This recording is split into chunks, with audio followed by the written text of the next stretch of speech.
dans le cursus ingénieur du CNAM après 2 années de classe préparatoire aux grandes écoles, pendant lesquelles j'ai découvert donc, le métier de géomètre expert et donc j'ai postulé dans les 3 écoles qui formaient au métier de géomètre topographe, dont le SGT faisait partie, et j'ai choisi le SGT.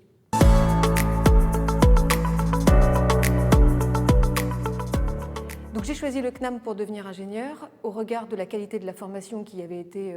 annoncée et au programme, j'ai pris contact avec des professionnels qui étaient eux-mêmes géomètres experts et qui m'ont confirmé que le SGT était la formation qui permettait d'avoir le plus large panel d'activités un peu transversales sur la profession de géomètre expert.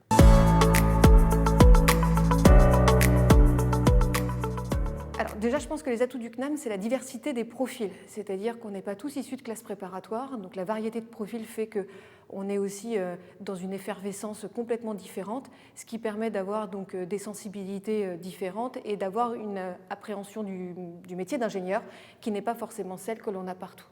Donc les atouts du CNAM, c'est déjà les possibilités de formation qui sont diverses et variées, tant en formation continue qu'en cycle d'ingénieur, et par rapport aux profils qui peuvent intégrer ces formations, dont j'ai fait partie.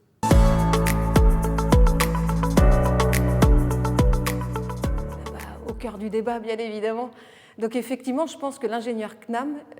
a toute son histoire à écrire. Aujourd'hui, où il y a donc l'intelligence artificielle, les nouvelles technologies, ces formations CNAM qui sont diversifiées, et je vais prendre l'exemple particulier que moi j'exerce chaque jour, qui est donc le métier de géomètre expert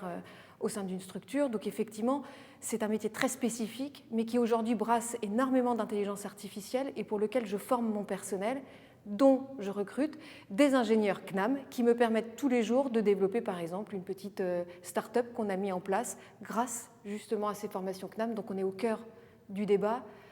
on l'était déjà au passé et on le sera à l'avenir, c'est une certitude.